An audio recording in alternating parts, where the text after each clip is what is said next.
What is up, hotties? Welcome back to another episode of Stay Hot. I'm Blaiden, joined as always by my two favorite co-hosts of all time, Matthew Sponhour and Theo Ash. And it's a beautiful Sunday afternoon. We've had a great weekend of St. Patrick's Day, Pi Day, but the most important thing has been us watching the interior defensive linemen for the upcoming NFL draft class. And that's what we're going to give you today, our top 5, maybe a little honorable mention action. But Matt, Theo, before we get into it, how are you guys doing? I thought on my calendar it says St. Patrick's Day is the 17th. Okay, yes, but no one is celebrating on Tuesday. People are celebrating on Saturday, and why not today, Sunday? I mean, you can celebrate on Sunday, but like the parties are all on Saturday, I feel like. I see. I don't know. Maybe, I was just confused. Maybe I'm wrong, but like I feel like every one that I saw no. I would just on Saturday. The calendar is something my dad makes every year, yes. And it's got like pictures of us on it. And last year he got Caroline's birthday wrong. It was put it on the 15th of November instead of the 14th. So I was wondering if he made another brutal, albeit less brutal from a person, like a person-to-person standpoint. But I was just wondering if he made an error. No. But no, it really is on March 17th. It's on 3. Yeah, it's just okay. People celebrate. Okay, I just need to get that straight in my head. Matt, I heard you're moving. Yeah, I just got the keys to my new place, so right after this episode, I'm basically going to start moving all my stuff over. Which is always a bigger. Is it a penthouse top floor type deal? Yeah, it's a penthouse really? Top floor type. No, it's not. It's not first floor. It's second floor. How about that? Okay. And if this episode gets enough likes, I'll put out the address. Moving is always a bigger pain in the ass than you expect. And I'm just now, like in the last maybe 10 minutes, have looked around my room in my apartment and it has hit me. And it's like, you're always like, honestly, this won't be so bad. Yeah, we can get it done. We're going to get the U-Haul. It's going to be all good. And then it's like, you look in the corner, you're like, right, the fish tank. Right, the TV stand is made of glass, that type of stuff. So really, I'm getting ready for battle, but I'm pumped to talk about defensive interior linemen. I've had a lot going on. I mean, I've really come to terms with the fact that I'm wrong about my sushi take. Really? Sushi is fantastic. I feel like I've been negative against sushi. It doesn't fill you up. Who cares? That's just because one roll of sushi is not that many calories, but you can go get cheap sushi somewhere and you can get a meal's worth for the same amount. That was a bad take. I tried ordering a prop for a video, a monocle, and my idea was it was going to be like $5 monocle versus $500 monocle. And the idea was going to be like the guy was clearly trying to justify spending $500 on his monocle and was insecure about it or whatever. So he'd be like, yeah, this one obviously with the features. But the monocle got stolen off of my porch from Amazon. The $500 monocle got stolen? I'm not actually. There is no $500 on a monocle, Blaiden. Which I think is both a sign that it probably wasn't going to be that funny of a video from God and he's protecting me. And I think it's funny, maybe funnier, that there's now like a very appropriately dressed villain walking around Covington, Kentucky, who is going to be wearing a monocle and snatching things from people, I'm assuming. How do you even wear a monocle? Does it like hook? It's a great question. I have no idea. And when I go and look at like, well, the steampunk ones come with like a strap sometimes, but that's not really like the type of monocle that I'm thinking about. A lot of them, it just kind of seems like the guy is like closing his eye around it. You know what I mean? Yes, correct. Like putting it in between here and here. But I don't see how that could be practical to wear long term. I think they're more of like a tool to look at, like kind of like a magnifying glass type thing, where maybe you can like squint and sort of hold it right here and then like maybe work on something. I don't think dudes were just walking around wearing a monocle like 24/7. I think that might be the disconnect, but I honestly have no idea at all. Yeah, it's supposed to you're supposed to use your eye muscles the natural tension of your skin will hold the monocle in place. See, that makes sense if you're like working on something and you need to look at something finally and you do it for like 10 minutes. It does not make sense if you're wearing it all the time. It's this is odd. I don't like this. But Matt, I think that would have actually been a very funny video. I really enjoy the Spawn Hour 2 corporate Spawn Hour shenanigans that you get into, and I think that would have been probably your best one yet. $5 monocle versus 500 coping about the team's day. I think that would have been great. I like it. I like it. Matt, you made a video. You were talking about like, what do you call it? Like content creator, TikTok. Yeah, there's no good name for that. If you're making videos, what do you say if you do? I do TikTok. You can't say no. that. Matt, you say you are a managing member of an up and coming sports. But that's not company. that completely is completely wrong. Essentially, no, it's not. Work in tech. Ooh, see, that's also not true. It's like you can try to completely disguise it. And it's like, it's not even that I'm necessarily that embarrassed about having a podcast and doing TikTok. I'm an influencer. Let the word hold power. Let the word hold power. Someone said digital princess in the comments of those videos, and I really liked that one. So digital. I'm a digital nomad. That's not really a job title. That's kind of just working from home.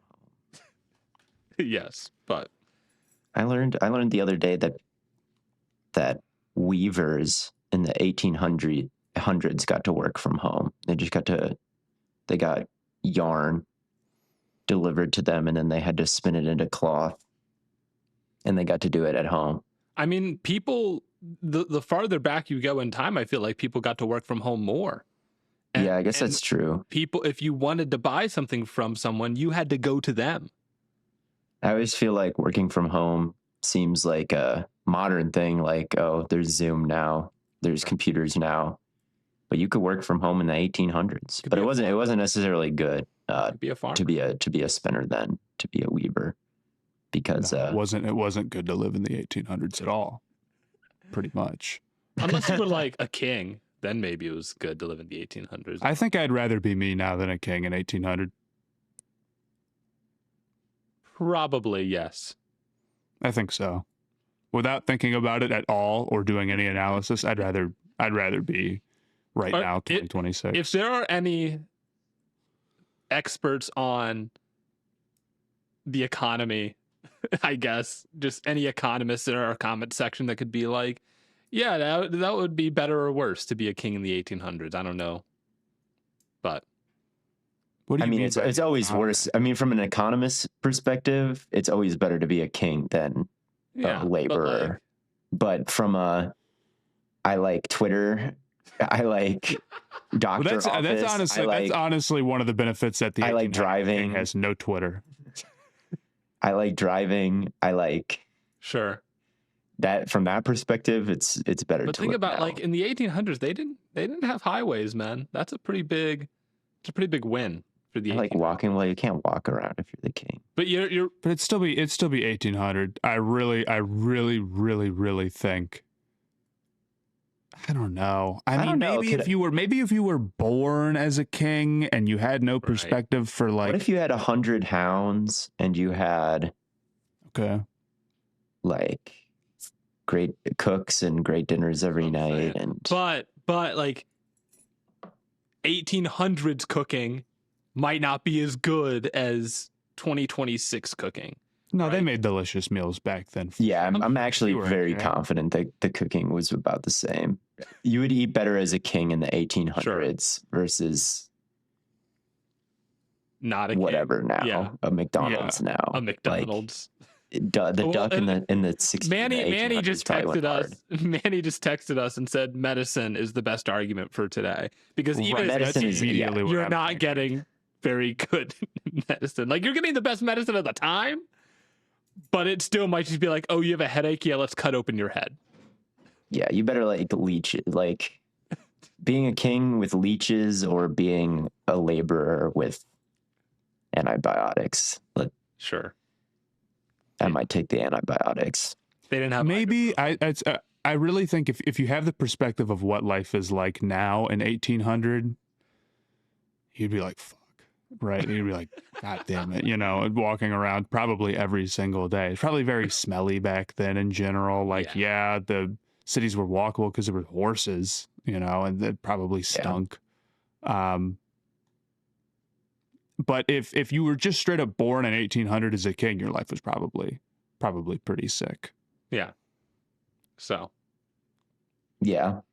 I could see the argument for it. But you guys want to talk about some football, some draft prospects, the best defensive lineman in this class? Yes. All right. Well, let's start. Do you want to start at number 1 or start at number 5, Theo? Your call, Blaiden. Let's start at number 1. Let's start at number 1. I agree with you. Who do you guys all have as the best defensive lineman in this class, and why? I have Peter Woods. Theo? Mm-hmm. I've got Caleb Banks. Oh, we all have someone different. I have McDonald. Okay. Yeah, so those are the top 3 guys. Personally, I have Banks at 4. Now, I think part of that is because he's a little bit of a difficult projection. Not necessarily a difficult projection, but he's a very unique play style and body. So why did you put him at 1? I thought that he was the hardest to block, to put it most simply. And I think that the combination of length and explosiveness and his ability to kind of yank you around and move you off your spot and get around you that way, I thought it was just a pretty ferocious combination of things with him. I thought he was winning in a variety of different ways, at a variety of different techniques as a looper, even kind of starting at a 4-eye technique and kind of looping around the edge on some sort of sim pressure stunt when he had to contain. I thought I saw him even, get around the tackle's shoulder. And then once he set that up, he kind of canceled it and got inside. I just thought there was a lot of different variety with him. I saw him just crumple people with his strength and his length and things like that. And just overall, he seemed like the biggest handful. Just really, really seemed like a difficult guy to go up against. And things like pad level, things like leverage, I think they can be a little bit overrated with defensive tackles if you're finding ways around them. Like Chris Jones has terrible pad level, right? Like he's up high all the time. He's never the low man. But it's not exactly a blanket statement to say, low man wins if someone's grabbing you almost on the back of your nameplate and throwing you forward. There are ways to kind of get wins from those high positions. And I thought Banks made the most of his stature, honestly, with some of those strategies. So I really liked Banks, and I really liked the way he was kind of a nightmare to block, I thought. Yeah, I mean, he's massive. I mean, I would say the biggest animal, like in terms of like just physical stature, of the guys that we'll probably talk about today. And you see a lot of guys this big and sometimes that size can sort of be useless. They're either lumbering and they can't really do anything with it, but the power is very real.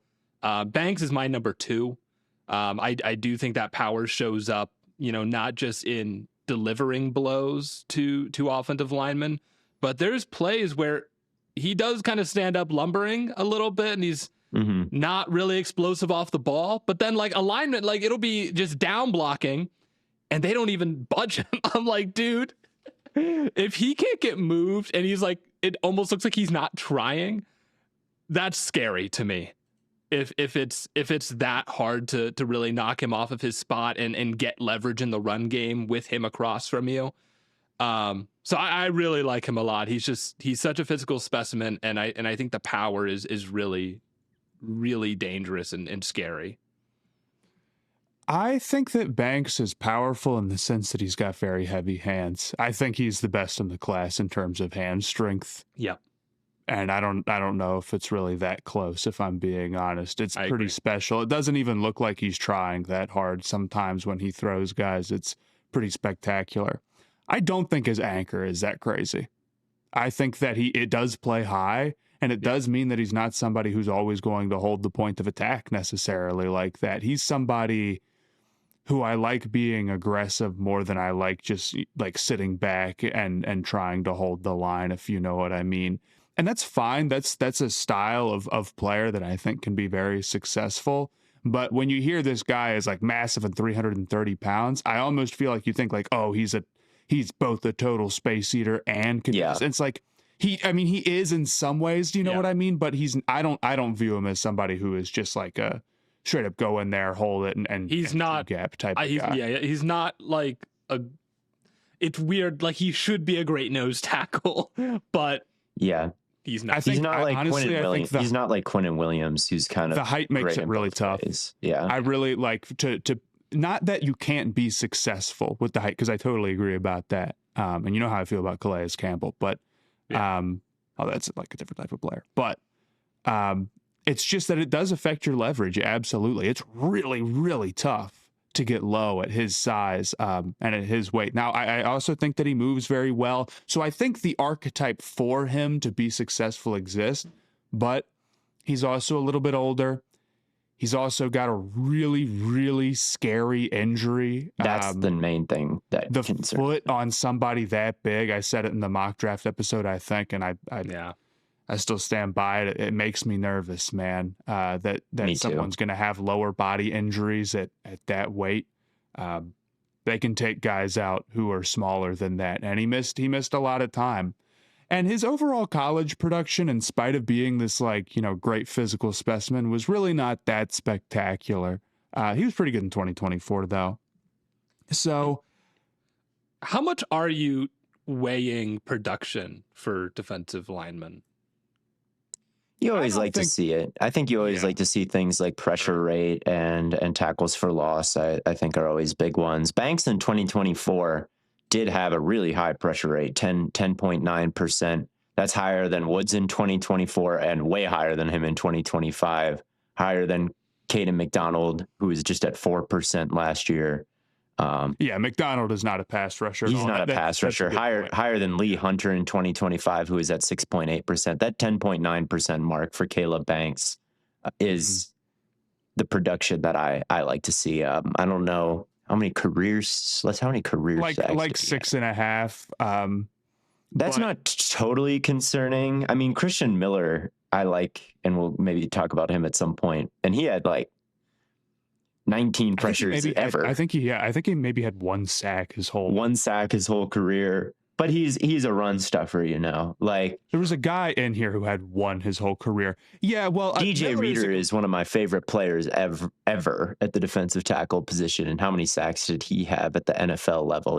He's got 12 and a half. You don't need to be creating big time sack production, but honestly, I do think that part of what would make Banks is a guy that I think his high end outcome is bringing you something serious and for sure pass rush, whereas a lot of these guys are not. And Miller, I just view as a totally different type of player. Yes, exactly. He's a read and react nose tackle. He's not there's no way that he's going to get 10 sacks. It's actually impossible for him to do. But Banks is extremely different. Yeah. But I really want to stress, I don't want to be too low on Banks. His upside is crazy. And when you watch him, there's a lot of plays where he throws guys in ways where you're I wonder if in 5 years someone's before you watch this year's defensive tackles, go and look back on, the guys who are good in the league now. And that's what it looks like.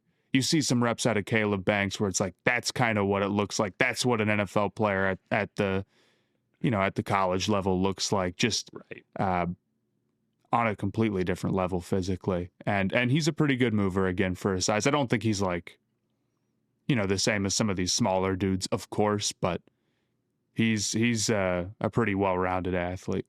Yeah, his first step, just comparing it to some of the guys across the line at Florida, it's really good. He'll be aligned at edge, and then I think it's an outside linebacker next to him, and he gets his front foot down before that other guy even takes off sometimes. And it's that's just a big man moving fast. He's got a great handle on things immediately when you've got to block somebody who gets a good jump on the snap and is that big and can cross your face. He can go through you. He can go around you. Again, just all three planes are open to him. So I kind of am in the camp of like, it's a little bit different. It's a little bit special. It's a little bit like, this is what it looks like. This is, not something that I'm used to seeing from the other defensive tackles. But I'm definitely with you that it's a lot of force hitting the ground every play for his foot, which has been broken, 3 times now? I mean, he just oh my gosh. He just hurt his foot running. One, I'll be honest. Well, no, he just broke his foot. He just broke his foot running the senior. Now? Yeah, like running his pro day drills. He messed up his foot. I didn't know that at all. I didn't. Yeah. No, it's chronic. It's actually a chronic foot injury. Well, so in that case, dude, if he has chronic foot issues, it's one thing if it's one time, but if he has chronic foot issues, that's really tough. Yeah. Yeah. No, I feel you 100%, but just based on how high would you take him knowing that? I think I would maybe take him if I was the Broncos at the end of the first round. That to me that's where I mocked him, and I think I still might do that just because they've got kind of a lot of other players on that defensive line and a lot of blitzes and a lot of ways to generate pressure that maybe they can take the luxury pick that is Banks, who can kind of fill into that Jonathan Franklin Myers role, and you don't have to play him all the time, and you don't have to you can maybe limit him and see what you have.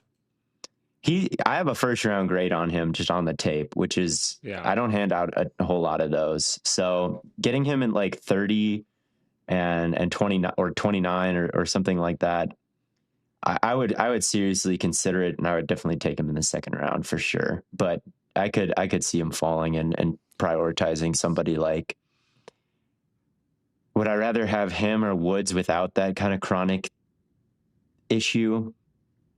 I mean, if he broke his foot, man. Yeah, he broke his foot. Running at the combine. Personally, again, I'm biased because I broke my foot. He'd be off my board, man. I just wouldn't be the team to take him. Truly. I don't think it's that crazy to say a guy that weighs 330 pounds, even if he carries it well, if he's out there breaking his foot all the time. Maybe he's Curry with the ankle, bro. Maybe.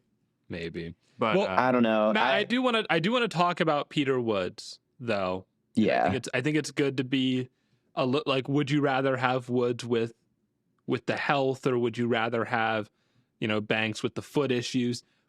Peter Woods is such an interesting prospect to me. I have him at 3, but it's only because I honestly don't know how I feel about him. So last year he's listed at 315, but he's reported to be as heavy as 330 at times. And then at the combine, he weighs in at 229.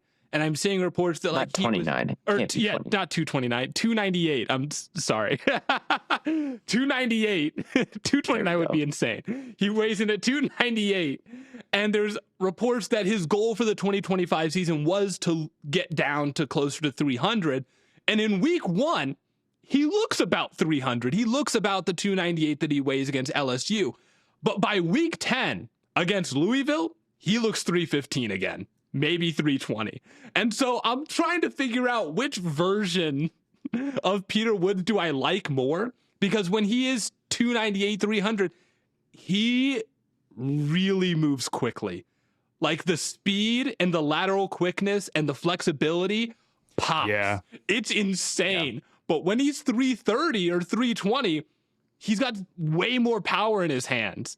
And I'm trying to figure out. He's an interesting projection. I completely agree. I think on some level he's got to pick a direction. I feel pretty good about him because he's an athlete who I'm really bought into in terms of a lot of different aspects of his game. Like you brought up, there's times where it's he's powerful. He can really torque guys, use his hands well, and throw them off. But he's also pretty quick and fluid. A lot of these dudes, it's just tough for them to turn like that. You can see why Woods was a 5-star, but unfortunately, as a 5-star defensive lineman at Clemson, of course, he had a down year right before the draft, and it just wasn't quite the season that you expected.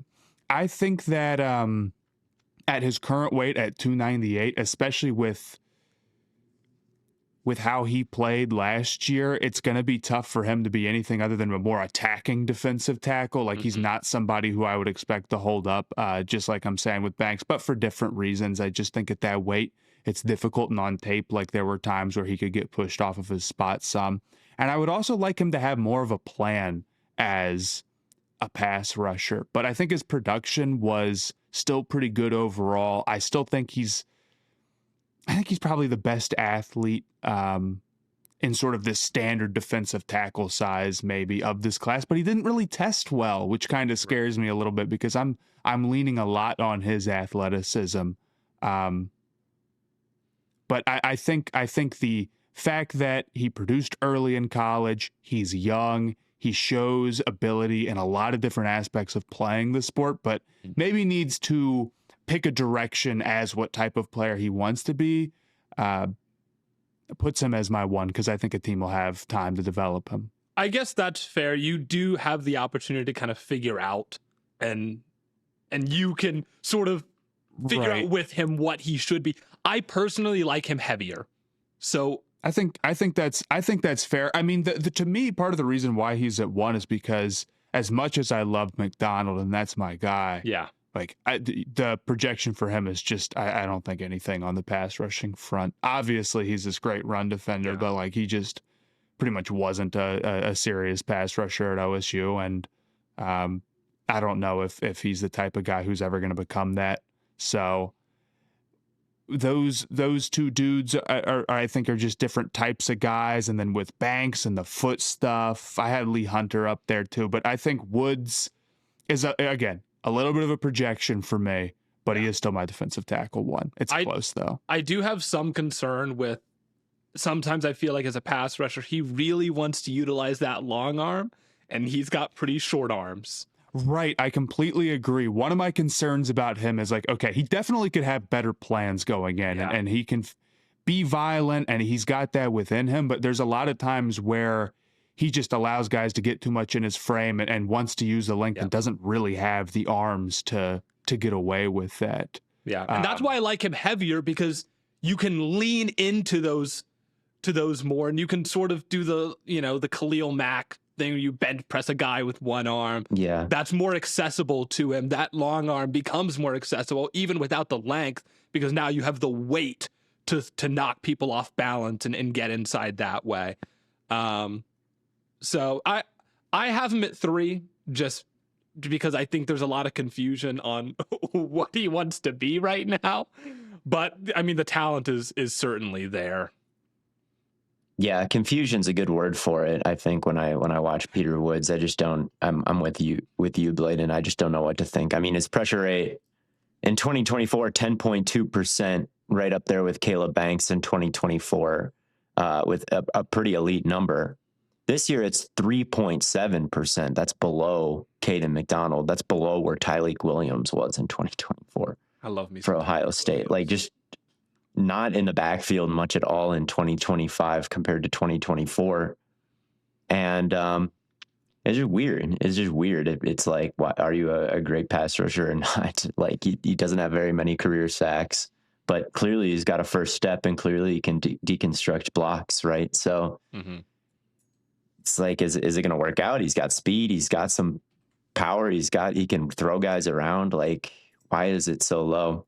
He had a down year for sure, but he was also somebody who played very early for Clemson and has had a big year before. I don't disagree, and I think where I have him graded out is lower than where he would have been if he had played like he did last year for sure. I mean, he probably would have snuck into the top 10 honestly if he had played like last year. It would feel like a little bit less of a projection than it does now. Right. But I don't think it's so far off, and I do think there's a lot of good stuff on tape where it's not like a total mystery bag as to what you're going to get, and it's all tools with no real performance behind it, which makes me feel a little bit better. I guess my concern would be there's not enough tools. Like that would be more my concern with Banks more than technique, is that there's not enough tools. Like, to me, he almost feels like, I think I agree with you, Blaiden, where I would like him almost a little bit heavier because it feels like his best stuff is absorbing doubles and being flexible and kind of bending to withstand them and then like popping back up like nothing happened and making a tackle. Like he's very flexible in that way. They played him at nose way more in 2025 compared to 2024. And I think like I kind of see everywhere in 24, dude. Like he was lined up as a wide 9 sometimes. I'm fair. Like, what are we talking about? But I can see the vision with him at a nose, although clearly it sapped all of his pressure rate. But I guess that's just my thing is like, does he have the power to really knock you back? And then does he have the like quickness to get around you or find an edge on you without like push pulling you, if that makes sense? Like I feel like he's constantly getting his hands in the right place and then he kind of can lock out and shed. That's how he kind of finds an edge. But like, can he set you up one way and then arm over and get to the other side? Or can he get around you and bend? Like, can he find some sort of angle to rush with? Like when I watched Caleb Banks, like versus Florida State, he can find an edge at will just because he's always kind of rocking back and forth. He's got such length. Like these guards are just kind of crumpling, trying to contain him. And then when I watched Woods against the same team, I just felt like I wasn't really seeing him control those same blockers in quite the same way as Banks. So I think he's can rush through a cylinder and kind of bull you a little bit. I think he can hold up versus doubles in kind of some unique ways, but I just wasn't sure if I love the traits all the way. I don't know. I can see that. He's a little bit more like a very good athlete who's well-rounded rather than having one thing where you're like, wow, he's a superstar at necessarily like with the Caleb Banks, obviously. Right? Yeah. And maybe that makes betting on the tools a little bit tougher. Yeah, but then you watch the LSU game and he's like, I mean, he's just throwing guys around in the LSU game. The LSU game is from this season. It's not necessarily like he's doesn't have like, you know, big time moments, of course. No, he really does. It's just all like hand placement, peak, shed. That's like the big time moment with Peter Woods is that exact sequence. Hand placement, peak, shed. Hand placement, peak, shed. It's not quite the pass rushing moments and the low pressure rate this year. I just didn't quite see it the same way, but I've got him at, let's see, I might have him at number 2 anyway, just because. Well, the other thing is that I don't necessarily love this class on the whole. There's nobody where you're like, this guy is an obvious for sure game changer. I think Woods has a lot of upside, and I don't think he's crazy far off, but he's a little bit of projection. I think McDonald will probably be a very good player, but will probably not do much as a pass rusher. Caleb, like I said, he's got crazy upside, but he's a really big injury risk. Do we want to talk about McDonald a little bit? McDonald's my number 1, dude. You're number 1, Blaiden. I think that's totally reasonable. Dude, I mean, you want to talk about athletic? I think he's the best athlete in this class. Like as far as top to bottom, like he's got the power, he's got the quickness. I mean, I don't know how many guys you see year to year that are this big and this flexible, not just in terms of like, can they absorb contact and rebound, like you mentioned, Theo, but also like he can bull rush, he can like rip and come across your face. Like there's so much athleticism at play here that he's such a playmaker at a nose tackle that I feel like you don't really get to see a whole lot of. The one like downside I have to him is like, you know, when I watched Talik Williams, that dude was so good at taking on double teams. It was unbelievable. And McDonald doesn't quite have that. I agree. He does not really have a plan for it. And so I'd like to really see him find a way to deal with these doubles and combo blocks. It doesn't seem like it should be impossible. It doesn't seem like I feel like that's something that you could see grow. But he is an excellent run defender, but he's not really somebody who takes on doubles quite like that. There were a couple of times in the Texas game for sure where he gets moved off his spot way more than you would have liked. I think the thing about McDonald is like He totally, I completely agree about the power, but he's also got very good feel and instincts. He's young. He hasn't played that much college football, but his ability to like go and react and make a play is phenomenal. And he's a really good play finisher as well. Yeah. He's got, I think, the lowest missed tackle rate among anybody I looked at, My which favorite is an thing issue about him, for. dude. It's an issue for a lot of these Yeah. guys. Like Banks, I know had a super high number. I think Wood's number is pretty high. And that's where like the flexibility, I think, is really what that, because a lot of times you have to make these tackles sort of outside of your frame. You have to be able to lunge and reach. And a lot of these guys just can't do that because they're going one way, running backs going the other way. And you have to really reach across, you know, not just your own frame, but also like there's an offensive lineman trying to drive you out of the play. And you have to reach across them to make this tackle. And I think McDonald's the best at that. Yeah, he has some Odell Beckham-esque tackles, like diving backwards and reaching behind him, like latch on and drag him down. Like he definitely has moments like that. He needs to learn how to play defensive tackle, though. That's my number one concern with him. Is like I feel like he's right now a big bundle of tools for sure. Yeah, but he wants to be a nuance is like lacking in a major way. Like he shoots his gun and he's super electric off the line of scrimmage. Like those first couple steps, you're like, this is a big man move and like great get off. Yeah. But you've got to harness that initial motion and turn it into some sort of plan. You need to teach him counters. You need to teach him anything but just like penetrate. Because I feel like that's his mentality all the time is like, I'm big, I've got a good first step, and we're just knifing through this into the backfield. I don't see pass rush moves with him, really. I don't see a lot of peripheral vision for double teams. Now he holds up anyway, and he can kind of take off at any time. Like even if you pushed him like 3 yards, all of a sudden he starts running and just he's gone all of a sudden from you. But like that initial technique wasn't really there.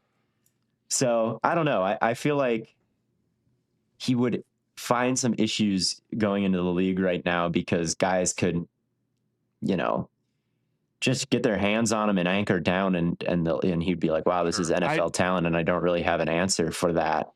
But if you could teach him a little bit of skill and nuance, he could be really, really, really, really good. But I just thought all of that was totally lacking with him. I'm trying to be a little bit more accepting of these guys growing into the player that they're going to be, especially these dudes, like especially McDonald, who is not only young, but again, has not played very much at all. This was his first year as a starter, right? Right. And he also produced incredibly well. Yeah, he had a bunch of TFLs. He blew up a bunch of plays with the first step. Like he just knifes through and hits you. Like, his first step is crazy. So I just look at a guy who's a really good athlete who I think is going to have a very projectable role as a great run defender, even if the pass rush stuff never comes along. And honestly, like the level of game-changing run defense that he could get to in a couple of years has the ability to be pretty crazy and pretty impactful. So I'm high on him. Where do you? Oh, he's your 2. Mm-hmm. Yeah. So then you have Banks at 4. That's right. Mm-hmm. So then who's your 3? Lee Hunter. Interesting. Where do you have Lee Hunter? Not in my top 5.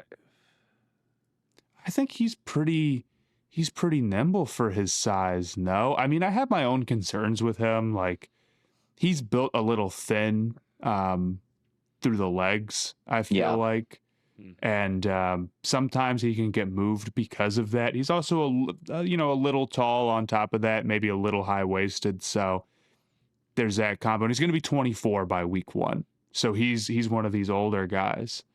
But I thought that he was somebody who was really big, really aggressive, pretty nimble for his size, who had a lot of production and a very aggressive Texas Tech front. Yeah. Yeah. My concern, so I do love how he sustains and is able to kind of win late in reps.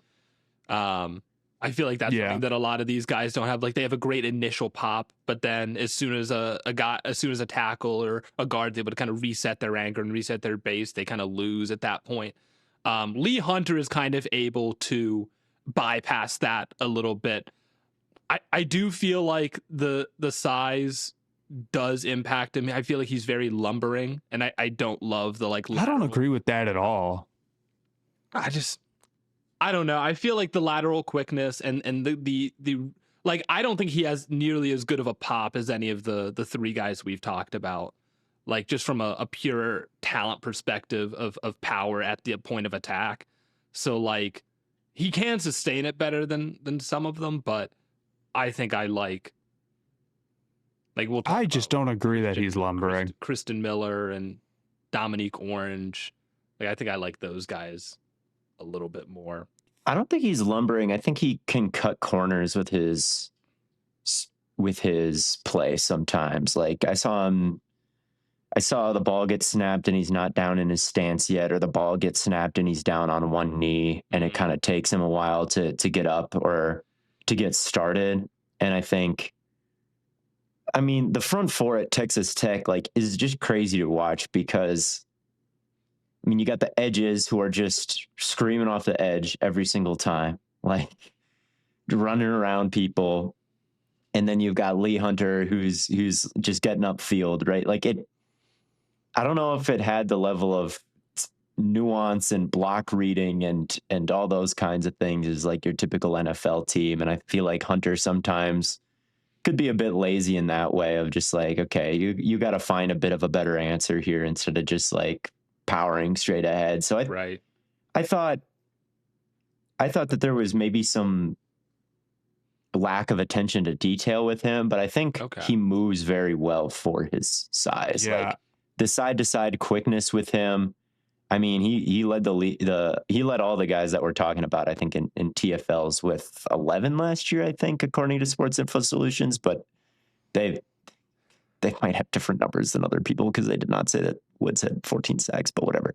But yeah, he did have 11 tackles for loss last year, which is just ridiculous. And guess who was second of everybody on Ohio State and Florida and Clemson and Texas Tech? AJ Holmes Jr., a defensive tackle for Texas Tech. So, like, again, just guys are just flying up the field in this scheme and like wrecking everything because Height and Bailey are also the leaders in production. Right. Yeah. I mean, it's a very impressive defensive front they had there at Texas Tech. So yeah, he's a weird production.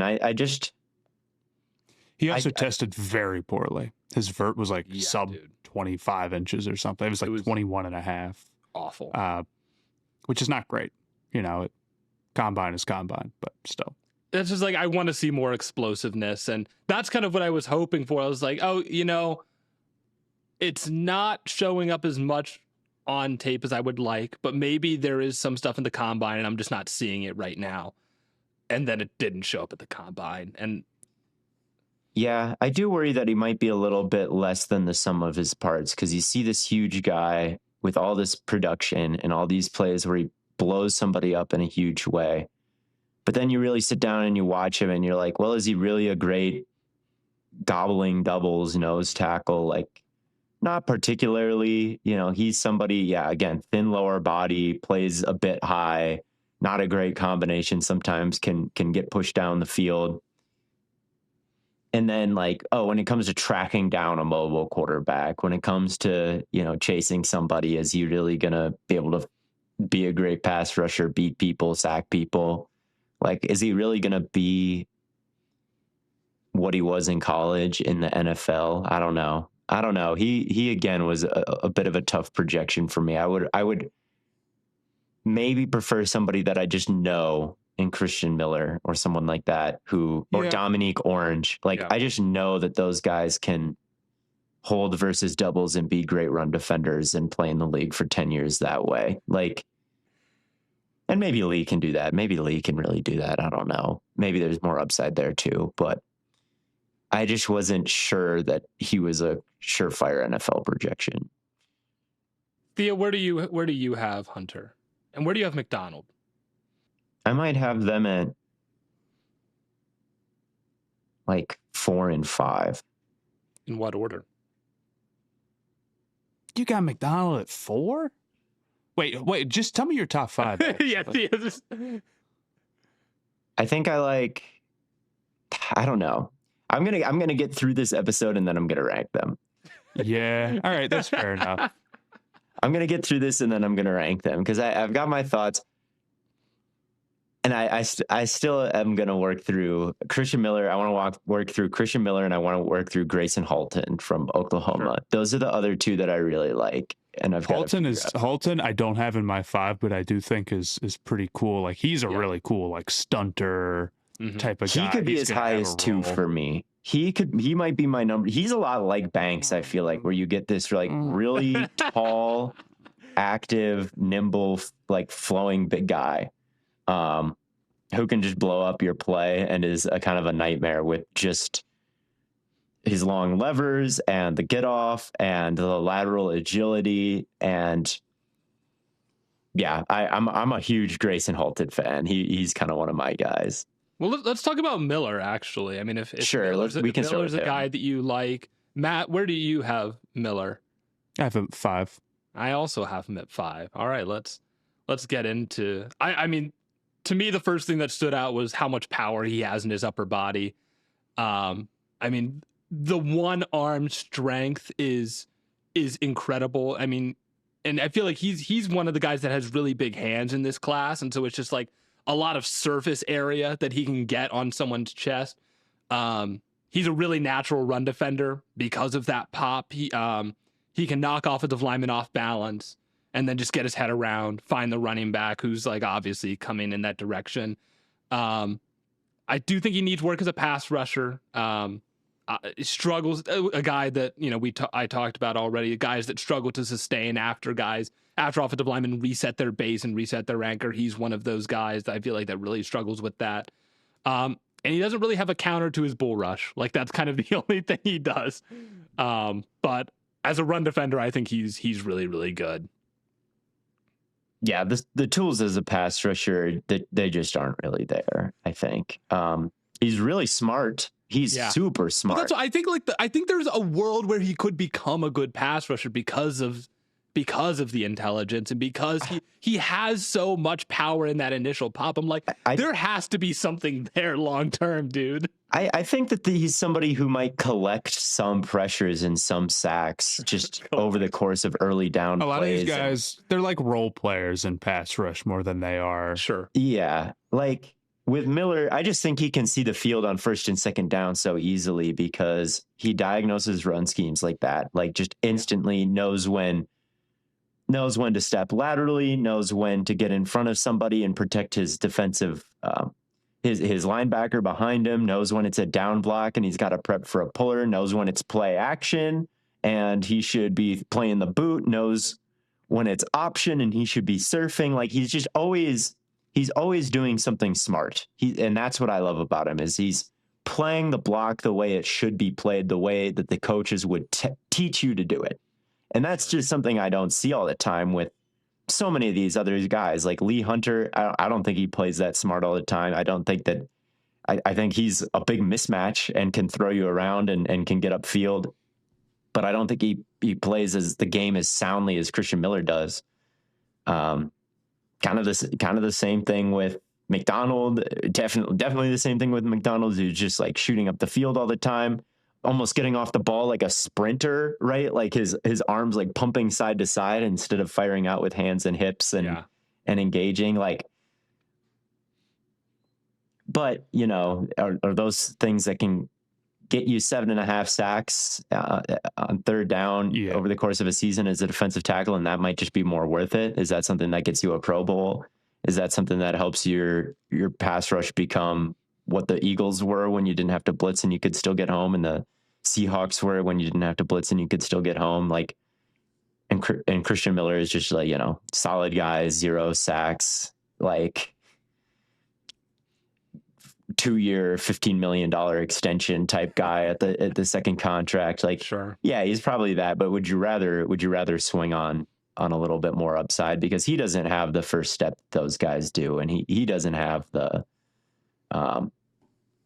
I don't think he quite has the power that those guys do, but he's got length and he's got pad level and he can drive his legs a little bit. So I don't think he's a pure nothing, especially like with all the play action teams run. Like if he kind of knows it's play action, he might get 5 bullshit sacks that aren't really him beating anybody except for just knowing the scheme. So I was a Christen Miller fan, but I didn't really see like insane upside. Yeah, there's a couple of guys in this class that we're going to talk about that have really big hands. Banks is one of them at almost 11 inches.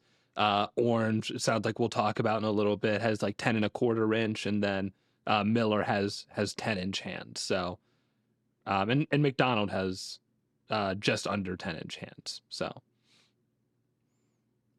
yeah, I was really impressed. I felt like his arms looked longer on tape than they actually measured at the combine for sure.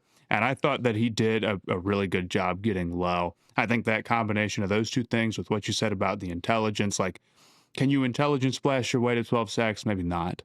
But can you be a really good reactionary defensive tackle who can hold up against double teams and 2-gap? I think very much so. Yeah. Can you intelligence your way to 12 years? Like maybe. Can you intelligence your way to 12 sacks? No, but you might rather take the 12 years. I don't know. It depends on if you're the player. If you play for 12 team. years, you could have like a double-digit sack season. No. You don't think so? You don't think there's any total? DJ Reader's career high is like 3. Like, no, you're right. there's not that many double-digit sack defensive tackles like ever. Ooh, I wonder, here's a question for you. What do you think the least number of pressures a guy has gotten double-digit sacks off of is on PFF's board? I remember Julius Peppers, like as an ancient, came back to Carolina. He had like 12 or something, but it was on like 30-something pressures, and then PFF wrote something about like how that probably wasn't going to happen again. And I'm like, they're such haters, bro. What did Carolina ever do? And then I think he had like 5 the next year or something. Shut up. This was his second stint. Yeah, I mean he was like 37. yeah. 37 years old. He's not going to do this again next year. I know that. Yeah, did Kyler Fackrell have a 10-sack season? Dude, I don't know. Dude, you don't know, but yes, he did. In 2018, Kyler Fackrell had 10.5 sacks.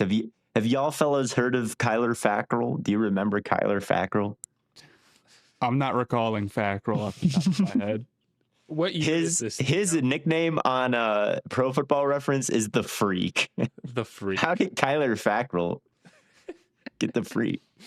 Fackrell the Freak, man. The Freak roll. So Kyler Fackrell was like one of those 240-pound bendy guys that the Packers had, and he had the most fraudulent 10.5 sack season I think that you'll ever see. Let's see how many pressures that was in 2018. We are at, let's see here. Okay. He was 4th on the team with 21 pressures, according to. Whoa, I don't know if anyone's going to beat 10 on 21, man. I mean, 10 on 21. The last year, the PFF high score, mind you, PFF doesn't do half sacks, and this is counting playoffs, was 36. And I think that was by Cam Jordan. He had as many pressures on the Packers that year as Reggie Gilbert, who, to be completely honest with you, I don't even remember. Ooh. And Reggie Gilbert had 2.5 sacks. Mike Daniels had 7 more pressures than Fackrell and had 2 sacks. Their leading pressure getter was Kenny Clark with 31 pressures, and he had 6 sacks. Fackrell had 10.5 on 21. That one's going to be hard to beat. That's a good pull by me. I'm patting myself on the back. That is. Because PFF doesn't go back that far. You probably got it, honestly. 2006, right? I don't know how far back their number, maybe 2006. That might be it. I don't think it's done it on less, right? 21 is, I mean, Kyler Fackrell, 10.5 sack season. Like, only a Packers fan would even know that happened. So yeah, I probably. I'm not seeing anybody who's really even coming that close to him as I'm just scrolling through the years, and it's very slowly loading. Right. I got a stat for you about a defensive tackle. Sure. Dontay Corleone, I was curious Shortest if you would come up. defensive tackle at the combine. Dontay Corleone, heaviest defensive tackle at the combine. He looks like that too. Like, that does not surprise me to hear. And Like, he's fat as fuck. He may have weighed even more at the Shrine Bowl, but he did not weigh. It's very possible he was heavier. Dontay is obviously a well-loved player out of Cincinnati. He's been with the team a long time. He's been balling forever. Frankly, I just cannot be as high on him as I was a couple of years ago. And that's not, sometimes it's the sobering reality of watching the guy all 22 versus broadcast. Here, I don't think that he's been as productive the last couple of years as he was. He's had some serious health issues, blood clots in his lungs, and then an ankle problem that also then went and flared up at the Shrine Bowl again. He was in a boot one of the days there. Look, he's really stout. He's really tough to move at his best. Obviously, he plays natural leverage, and he carries 340 pounds at 6 foot flat almost, about as well as you possibly could. Right. But I wonder if he was playing a little lighter back in 2022, where it felt like he also had some pass rush juice and he was a lot more mobile, and I think able to not only take on double teams, but really go make a play as well.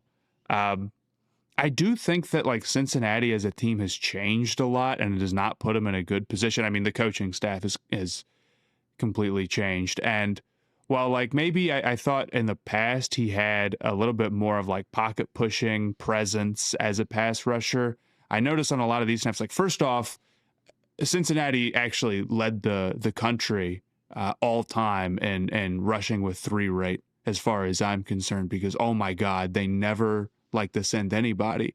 And then a lot of times it would be we're going to rush 3 and we're going to send Dontay Corleone on a stunt or something like that. It's okay. Yeah. Well, that's not ever going to get home in a million years. You know what I'm saying? So I just don't think it was really a great position for him for a ton of reasons. Mm-hmm.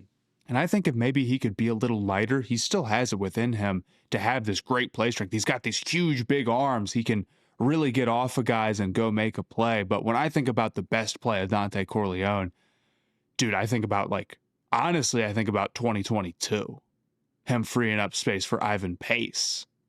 I don't think about 2025. And the thing, it's one thing if it's Peter Woods and it's 2024. 2022 is a long time ago. And that wasn't necessarily against the toughest competition either. So I don't know.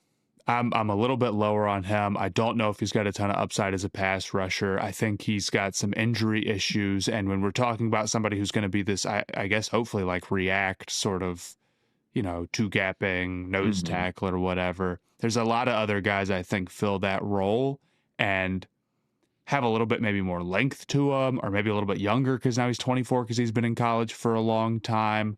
Or just have a couple of more things to offer. At his best, he was phenomenal, though, and maybe his health stuff gets better and he returns to that, but he just hasn't been that in a long time, unfortunately. Yeah, you could maybe see him as a Tier Tart or a Puna Ford type, just team that plays too high shell, pays him a minuscule amount of money because he's a scheme fit for just a few teams, and he ends up being a great glue guy. But yeah, I'm just not sure if at his size that's even a guarantee, and I'm not sure where you'd take that in the draft when there may be some free agents out there, or I don't know, a guy like Jamari Caldwell, right, for the Oregon Ducks, one of the best of that kind of archetype that I've seen. It was him, just freakishly long arms, heavy. He was 6'1", 340, right? Mm-hmm. Kind of that shorter, stumpy, can get on one knee and pop up type guy. But even he went in the third round, 86 overall, and had 1 sack, and he's good. He's good, but it really depends on the scheme, and it depends on a lot of things. And he was also a 25-year-old rookie. He was old. So yeah, Corleone's going to be 24 week 1. So it's just a lot can be of worth negatives. it can be worth it for a certain team to take that, I think. But I think he's I don't want to say he's an undraftable prospect or anything. Like, I really don't want to undersell his power and his base. Sure. And I don't want to overreact maybe to a season where if he was playing with kind of a bum ankle, that can really screw you up even if you're in the game. But like, man, I thought after 2022 he was going to come out in 1 year and be a first round pick type of guy. That's what I thought. And it's gone a long way from there. And with the blood clots, again, it's not even just the lower body. It's like you don't really even know about that. Yeah. He's strong as hell. He's got huge arms. And he's the Godfather. He's got a sick nickname. The Godfather is goated, bro. For Corleone. Jamari Caldwell's Instagram handle is Big Lazy Baby. That's a good and he's one. still good. So, you can even be Big Lazy Baby and make an impact as a two-gap. Dominic Orange, Big Citrus, that's a good one. Big Citrus is awesome. He moves up my board for being Big Citrus. And also, like, a nose that I also really like. Like, if you want to take Dominique Orange to be Jamari Caldwell or to be maybe a sturdier version of Corleone or to be Puna or whoever it is in this archetype that you want to name, I think he can be that. Like, I think that he's somebody that really looks like an accordion when he's playing. You see that kind of bend and disconnect between his lower and upper half that lets him find some sort of position to take on the double and actually hold up and squirt through on the other side and continue pursuing laterally. He's somebody that can kind of find a hip roll to kind of get some more power into his rush and with a little bit of lateral agility as well. I thought that he was somebody who, may not put up crazy numbers, but like I liked his tape as a nose tackle. I thought that he could really have a long career there. He was somebody that I was fairly high on or thought he was like properly valued, at least on like the mock draft simulators. Like maybe not a first round pick or anything, but like, if you want a nose tackle, here's a Big Citrus is like the guy that you want. Big Citrus is a good nose tackle. Like you want your nose tackle to be Big Citrus. Yeah, I like Orange. I mean, you'd love him to be Jordan Davis or Dexter Lawrence, but like Big Citrus is okay too. Yeah, there's only so many of those guys, and I'm trying to think, when is like the last time that a true sleeper defensive tackle turned into that type of guy? Is there someone I'm not thinking of right now? Because I'm thinking Leonard Williams like was very highly touted. Byron Murphy, very highly touted. Aaron Donald, like 11th overall. You're thinking about Quentin like a Pro Bowl defensive tackle who is a sleeper or came out of nowhere or something? Yeah. I feel like Dexter Lawrence he was a first round pick, but for him to be the level of pass rusher that he is, that kind of was surprising. I don't know. I guess I'd have to go and look back at like all pro defensive tackles. I'm thinking of specifically pass rusher. Like maybe Milton Williams was kind of a darling, and he is obviously now a very good player. That's not a bad pick. Yeah, might be Williams. I mean, the defensive tackle Pro Bowlers in the NFC were Leonard Williams, Jalen Carter, and Quinnen Williams. 3 of the most highly regarded prospects. And who got Derek Brown got left out? How highly was he regarded? Yeah, extremely highly. Right. Chris Jones was a second round pick, but he fell for, I think, some reasons outside of talent. Same thing with Jeffrey Simmons. Second round is not even that late. You know what I'm saying? But yeah. Jeffrey Simmons was a Pro Bowler. Again, he fell because he was involved in like a big fight or an assault or something like that. Pick, though, right? I don't think he was. Jeffrey Simmons? Was he a first round pick? I thought he was. I thought he fell because he got in a fight and then he said he was like defending his sister or something. Jeffrey Simmons. He was 19th overall. Oh, he still went 19th overall, and that still was, I think, a fall. Yeah. And then there's Zach Allen. Zach Allen was a third rounder. Yeah. Okay. And Kobe Turner was a third rounder. Yes, Kobe Turner, Jonathan Cooper. Not a defensive Jonathan tackle. Cooper, not a defensive Yeah, I guess that's I got too In far. fact, it's a wide. 240-pound step edge. Yeah, never mind. I did find some other people who have had some high sack, low pressure seasons, though, if you are interested. Sure, let's hear him. 2019, Jordan Phillips, 10 on 29. 2014, Elvis Dumerville had 22 on 64. Shut up. Jared Allen, 22 sacks? 22 sacks, according to PFF. So, like, they don't count half sacks. So that's the only caveat is this is PFF. I honestly like not counting half sacks, but I think 22 and 64, maybe that's a poor ratio, but also it is a lot of pressures. It is a lot. Jared Allen in 2011 had 24 on 66. Carlos Dunlap in 2010 had 10 on 22. And then DeMarcus Ware in 2008, I think is the best one at 20 on 53. That is pretty crazy. Yeah. So, but it's PFF. There's a lot of 20 sack seasons there, so your ratios are getting thrown off by these 20. Well, the issue is that PFF is also including playoffs and then counting every half sack as a full sack to troll. So we have a different sack number somewhere. Thank you. And I'm still not hearing anything beating Kyler Fackrell. I think 10 and 22 might. What was Fackrell's 11 and 23? It was 21. I mean, I was looking at Sports Info Solutions, and he was at 21 pressures and 10 and a half sacks. Oh yeah, that wins. Never mind.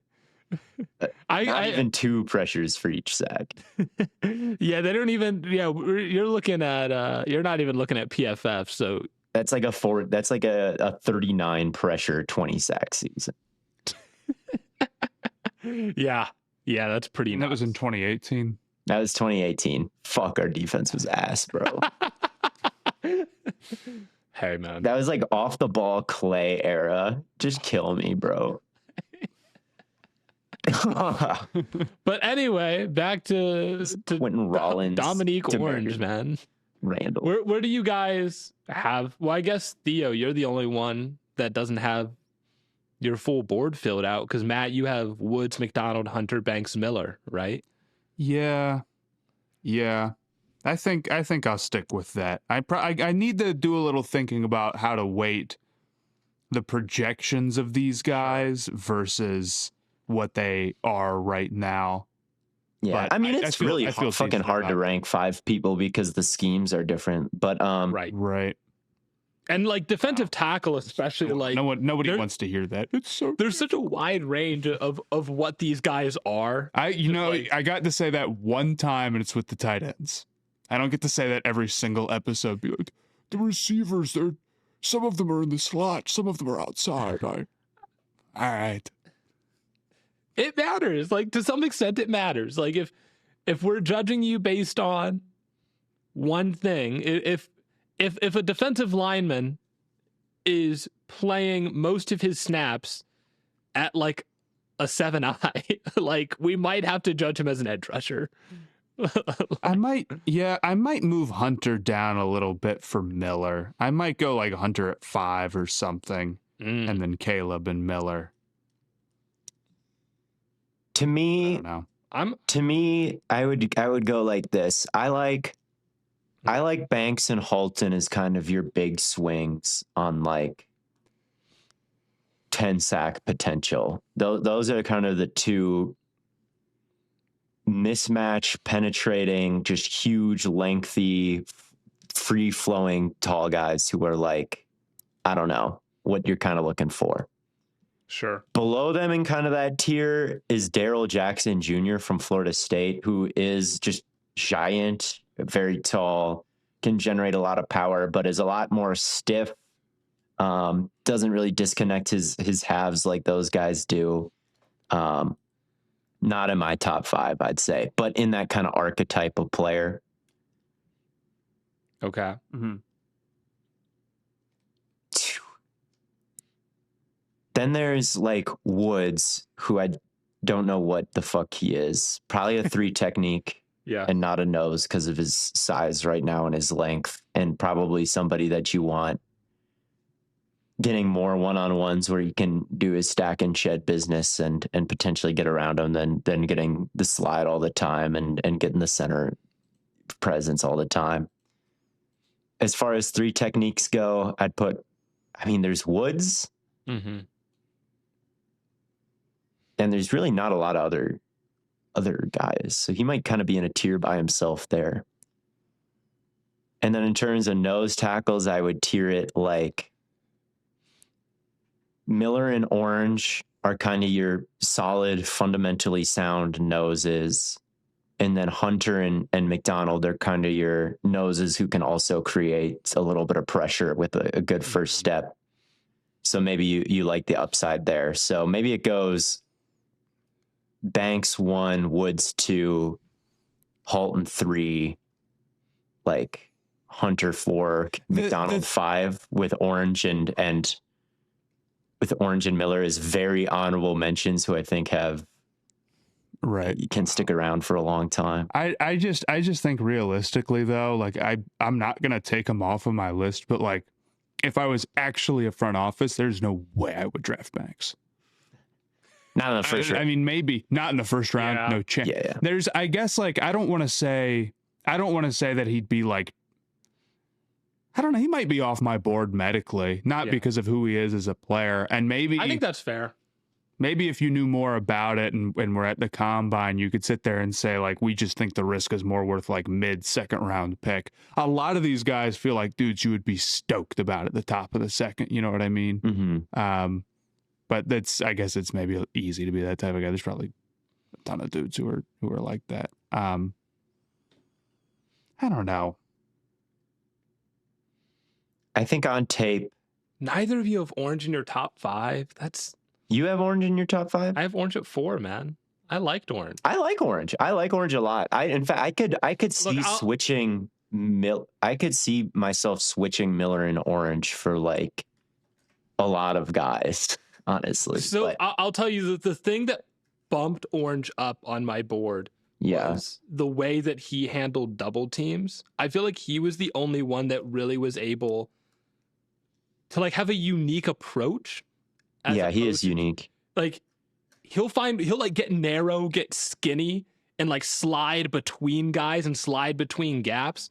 Like there was one time he was actively engaged with someone came in for chip help, and he just kind of like torqued and turned his back to him, and he like slid off his back. I'm like, that's creative.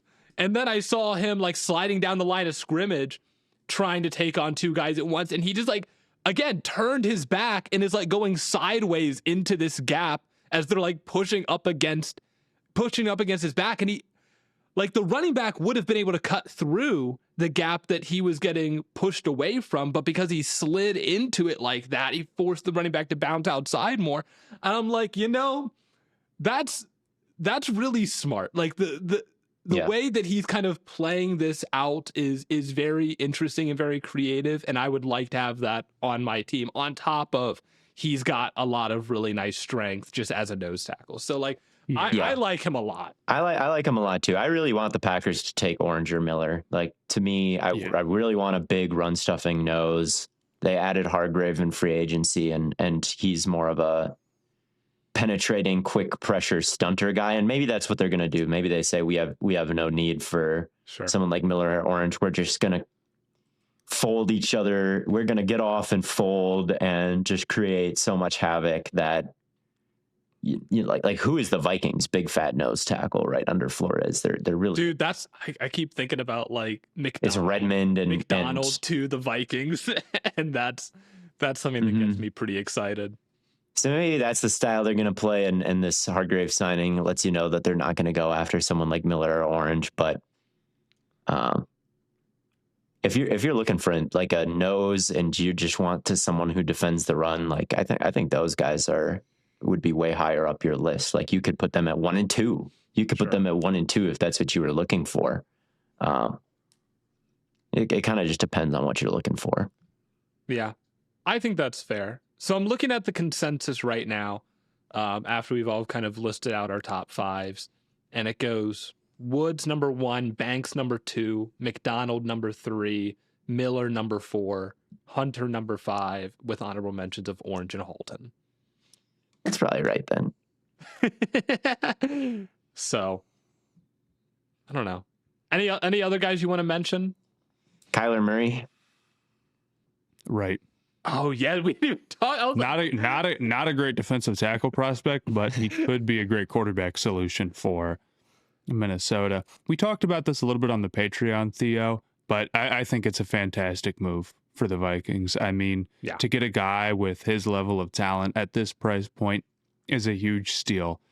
He's not getting Trey Lance money. He's not getting Kenny Pickett money. You know what I'm saying? Quarterbacks are so expensive. Malik Willis threw like 70 passes and got a $60 million contract. And Kyler is a guy who has his limitations, like throwing over the middle of the field. He's shorter and, all that. But he's also a really good playmaker, and he's led good offenses before. I think he lands in a really, really solid situation in Minnesota. And for a team that's trying to win right now, man, it feels like a gift to be able to find somebody who isn't necessarily perfect, but gives them a real fighting chance, when I think a lot of their other options would have been draft a guy, which would have been, tough considering this class, or Geno Smith, we're going to take a vet and hope that's enough, and we're just going to be relying on everybody else to make plays, I guess. Sure. Yeah, I think Kyler is really a home run for them. I think his shortcomings really are over harped on. It's not that they're not there. I get it. It's just that they're so obvious at this point. And just with the size and the stature, anyone can kind of see what they are. But that doesn't mean they're any more crippling than the issues that I don't know, Darnold has. Certainly not more crippling than the issues McCarthy has. Well, yeah. And the thing about Kyler that I think gets underrated is there's just so much little things that he does to try to compensate. I feel like the pump fakes, the touch, speeding up and slowing down his release based on what the receiver is doing, putting things in on the back shoulder, throwing away from leverage. I went through the last 2 games that Kyler played in Arizona, right? You'd think they'd be some of his rougher performances. And I thought they played really, really well versus Tennessee and Seattle. But the turnovers in that game are the center snaps it while he's changing the play. Marv stops running over the middle of the field. Marv drops a slant. DeMarcado drops it before going over the goal line. The Titans score a touchdown where the Cardinals intercept it, then fumble it, and it gets kicked around for 10 seconds before a score. Right. These are the reasons that Kyler ended his career 0-2 with them instead of 2-0, 4-1 record or something. It was very, very close to being a very successful start of the season. I feel for Arizona, they drove down. They were 2-1. He had a drive with 4 minutes left in the game versus Seattle. He brought him down the field, scored. It was 20-20. Just a couple seconds left to go in the game. Defense gives up a score versus Tennessee. So many flukes that caused them to lose that one. Man, just a couple bounces a different direction. Maybe it could have been a 4-1 Cardinals team or something like that instead of, a soundly average 2-3-1. I don't know. I think with Minnesota, McCarthy has nothing. He's just a point and shoot guy who can't even go over the middle. Really, they had to take that out of their playbook. So he's not worthy. His football IQ is not worthy of Justin Jefferson. He doesn't know how to use him. They didn't connect on a back shoulder fade the entire year. He just doesn't. Justin Jefferson is an edit where you Photoshop Justin Jefferson's face onto Mjolnir, and Odin's whoever is worthy shall possess the power of. Yeah, you need a quarterback Justin Jefferson can do some damage, but he's a nuanced guy. He's somebody who does a lot of little things to win, I think. He's a baller. He is, with his separation and at the catch point. And I just feel like McCarthy lacked absolutely all of those nuances. I feel like Kyler he knows what to do with all that. All right. He knows what to do with all that. So I think it's going to be a home run as long as Kyler is healthy. I think that's the I think that's the main thing. And I think someone posted a picture of a video of Ashawn Robinson getting a pressure because the Bucs just signed him, and it's a pressure on Kyler. And it's just some random Kyler play. It has nothing to do with what he's doing. And it's like a pump fake and then a reset. And then he changes his arm slot, not sidearm, but almost past 12 o'clock where he's throwing it on the other side of his head. And that's how he's getting the ball around an outstretched hand. It's like, man, he has all these little things to throw over the middle. It's not like it never happens. It's that it doesn't happen as much as Darnold. And if Jefferson has to get hit on a go instead of a dig, I'm sure they can make that work. I don't know. I just think that kind of thing is overstated. He played the last 3 years with the Lions OC. So he kind of understands the assignment. Maybe Jared Goff is a better scheme fit, but 2024, the Cardinals had the best DVOA of any team that missed the playoffs. Kyler wasn't leading just some abysmal team. They were in the hunt. They were in the hunt. But I think that's why people sour on Kyler is how many times have they been in the hunt? How many times has he been an MVP candidate through the bye week? And then, he gets hurt or they fall off towards the end of the year. And so now you've painted this picture of, well, he's not a great player for X amount number of games. It's, he's a choker for X number of games. And once you start looking at the negative perception, it just changes that. So I get it. I get why there's a negative perception, and I get why, he's not probably, Caleb Williams, even it's in the same archetype. But the Vikings had awful quarterback play and won 9 games. Sam Darnold never did anything really before being the Vikings quarterback. They won 14 games. Right. Kirk Cousins, they won 14 with Kirk Cousins maybe multiple times. I don't know. I just don't think Kyler is this. I don't think Kyler is in a way worse spot coming into it than any of these other Viking reclamation projects outside of the injury risk, of course. And that's the issue. But people think he's just bad. Would you guys pay these backup quarterbacks as much money as they're getting? You see the Trey Lance, $6.5 million. Well, I'd pay Trey. Kenny Pickett. What's the percentage of the cap compared to a backup quarterback? What do you mean? Years? I don't know. I have no idea. Well, I'm assuming.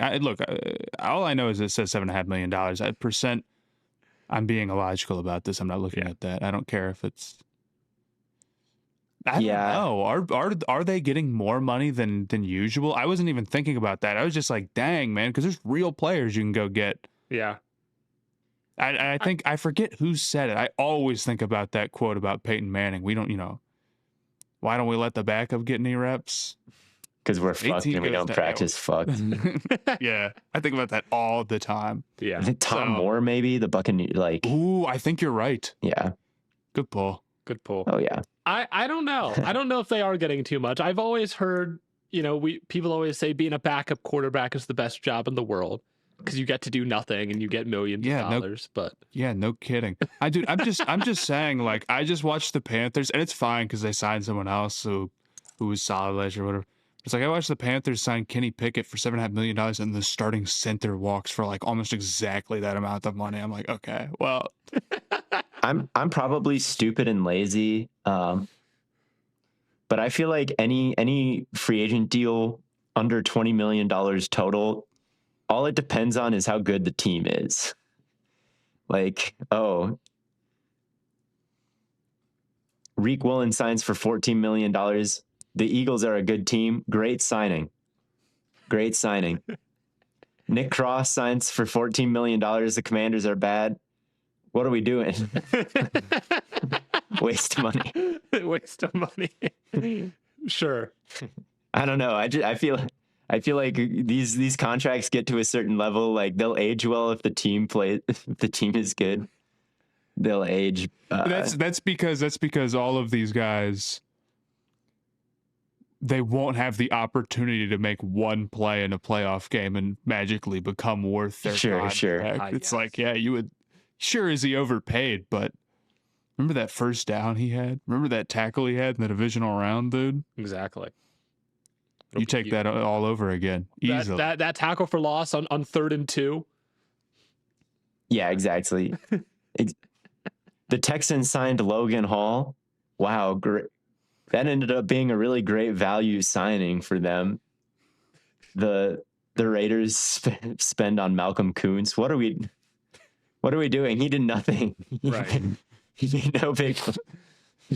I mean, people are doing this with drafting, right? Too, where it's like Genty. I've seen people be like, I can't believe the Raiders took Genty in with a top 5 pick, and it's like, well, they were just bad last year. It's not like.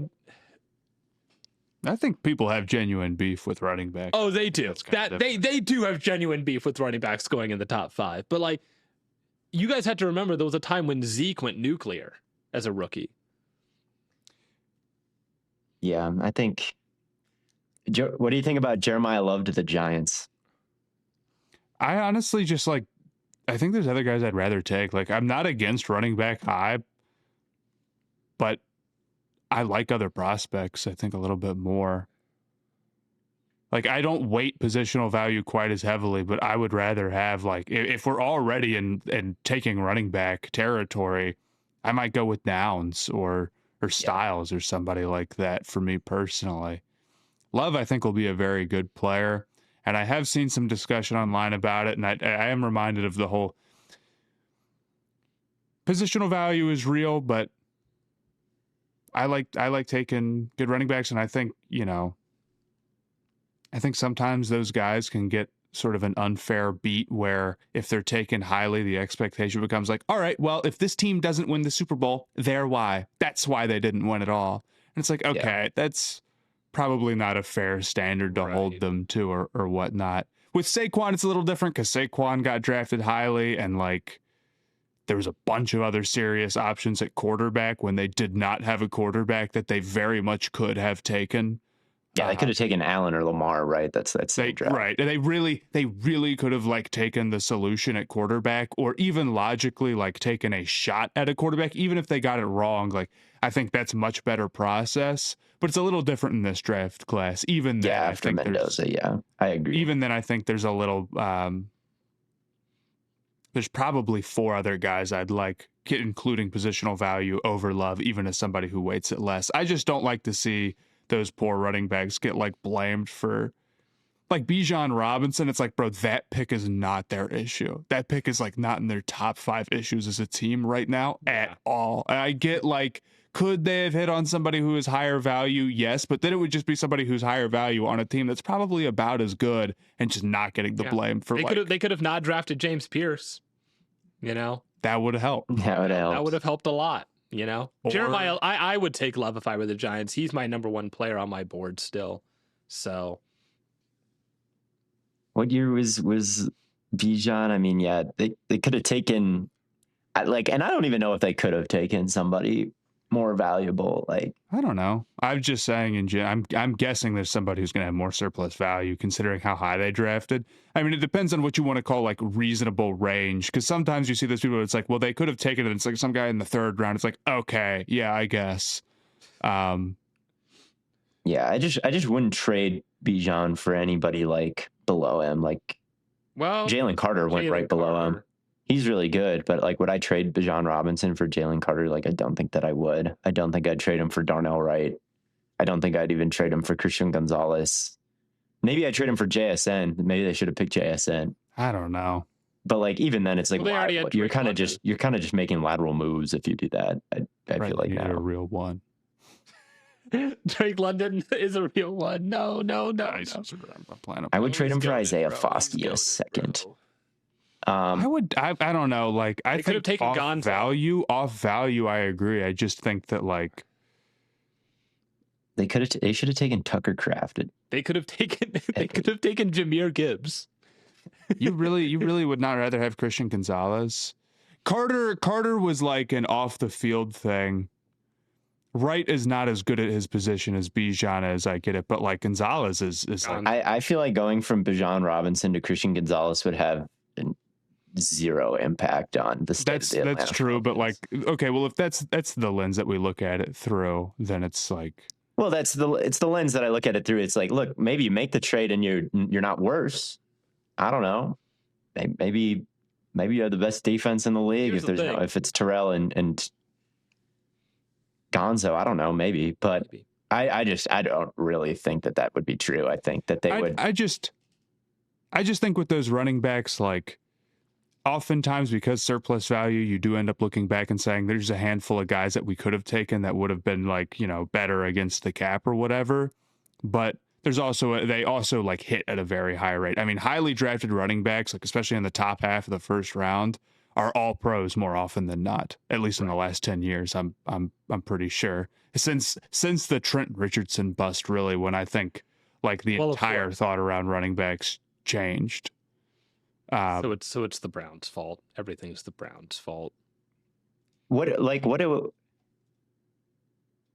the logic with the Chiefs then? They take a corner and then they don't pay him and then they trade him away for a first round pick, right?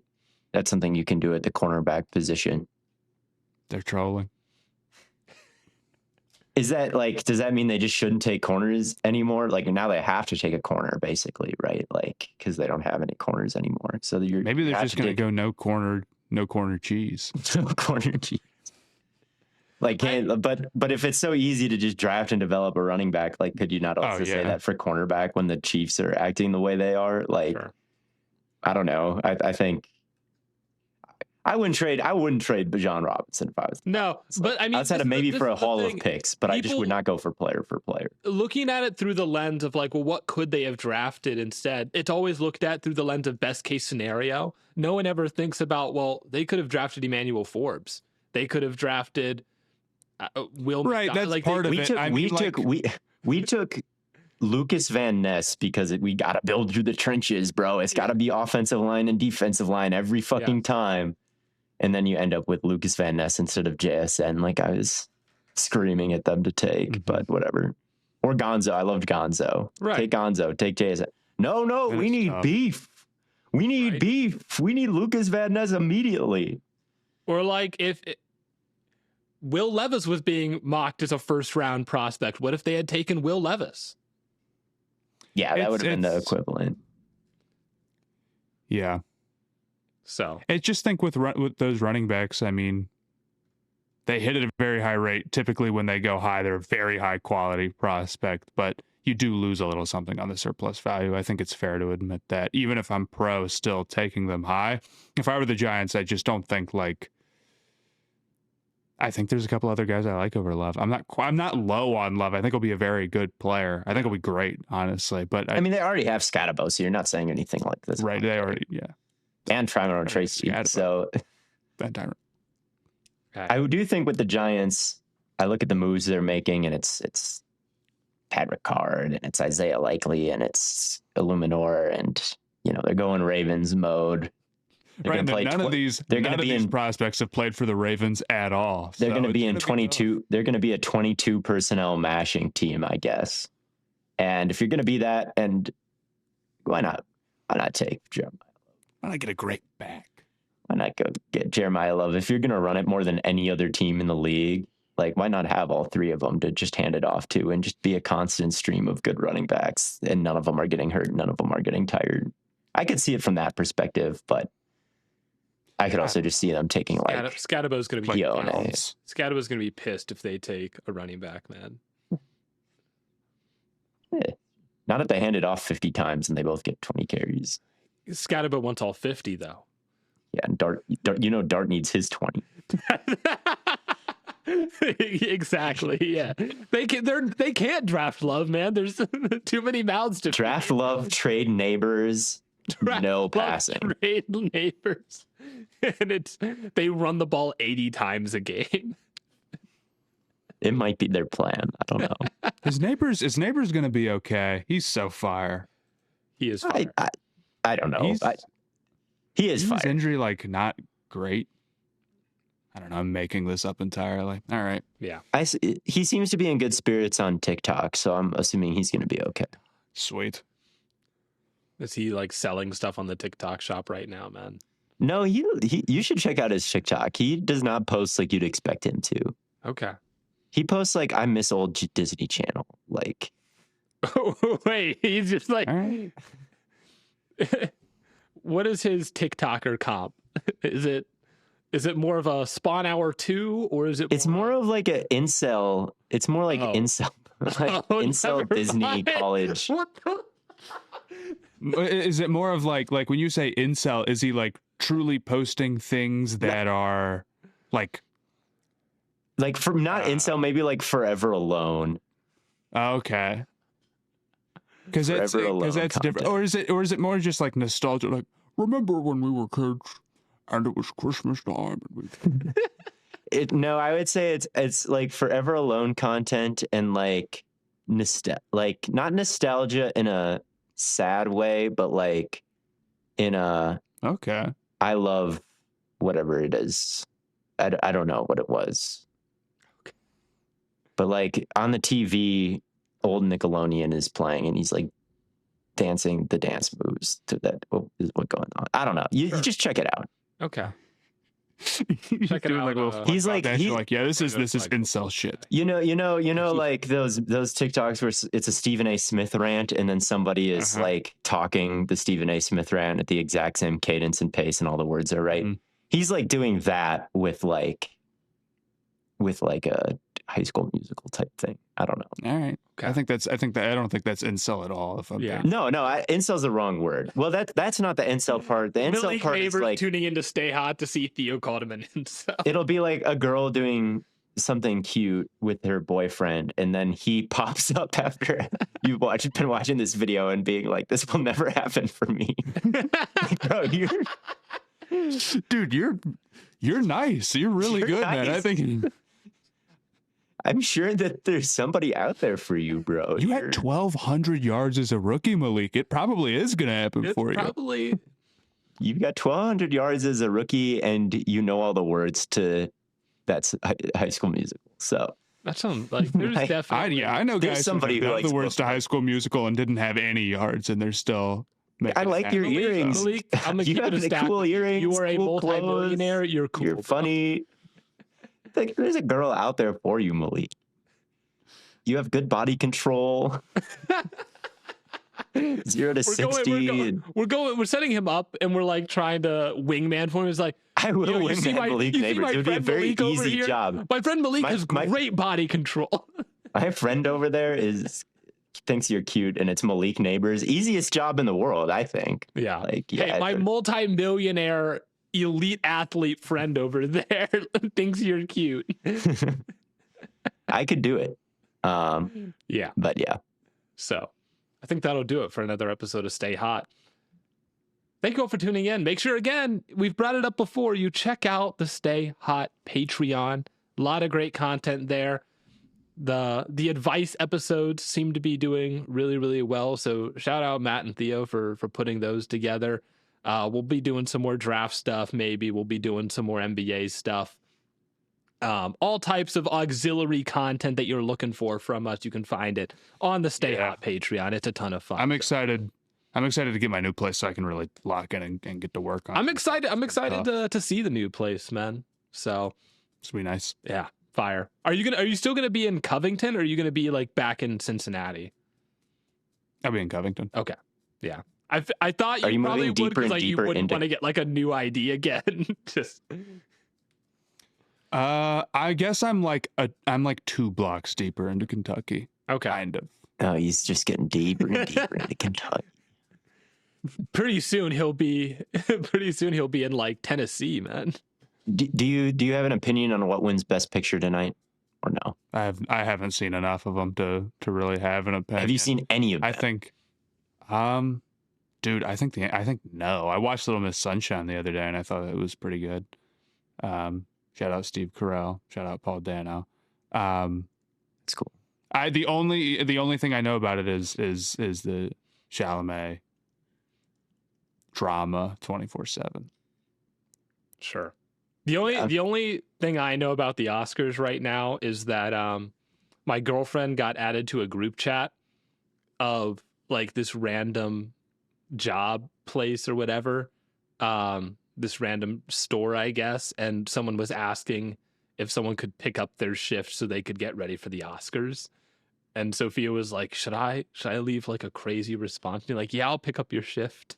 And then not be able to pick it up because obviously she doesn't. What? That'd be evil. That would be really evil. But no, Don't do that, Sophia. Eventually someone responded. They were like, wait a second, this isn't so-and-so's number. This is the wrong number. Oh, okay. So yeah, so then Sophia like just exclamation the message. She emphasized it. Yeah, that's the right word. Yeah, I like it. So she didn't be evil, but yeah, we were like, oh, she got added to the wrong group chat.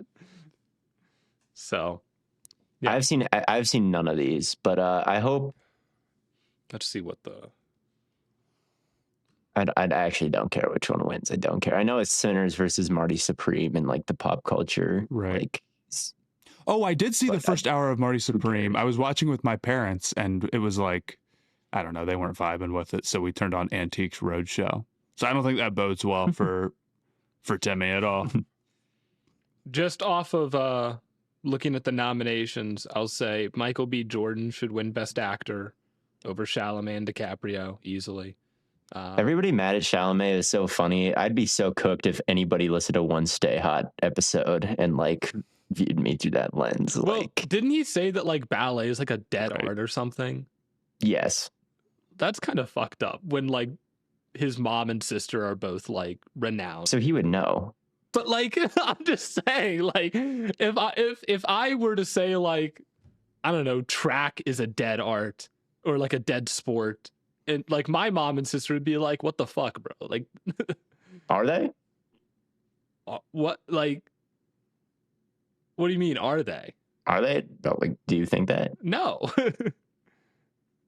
Well, then why would you say it? That's what I'm saying, because it's ballet and the shit that he is talking about like really is like used to be a lot bigger than they are now.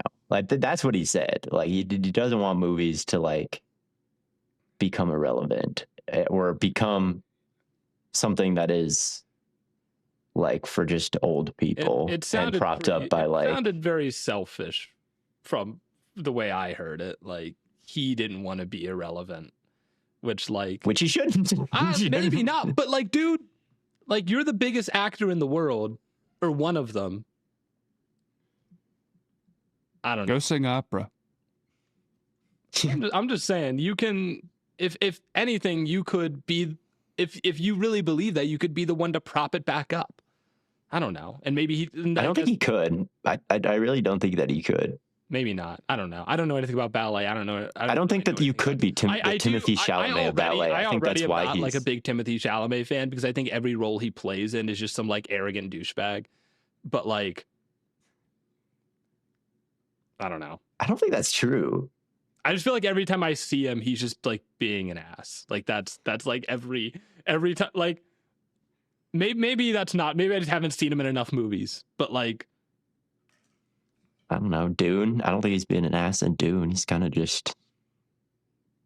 He is the chosen one. He's got a lot going on in that one. Yeah, he does have a lot going on. He's kind of just trying to survive, really. Yeah, I don't know. But he is kind of biblically foretold to already survive. But yeah. Anyway, that'll do it for this episode of Stay Hot. I don't mind Timothy Chalamet and his comments, but whatever. Thank you all for tuning in to another episode. As always, from your favorite fellows here at Stay Hot, we'll continue our draft coverage. We'll continue getting through the NFL offseason. Lots going on, of course. But until next time, we will catch you on the flippity flop.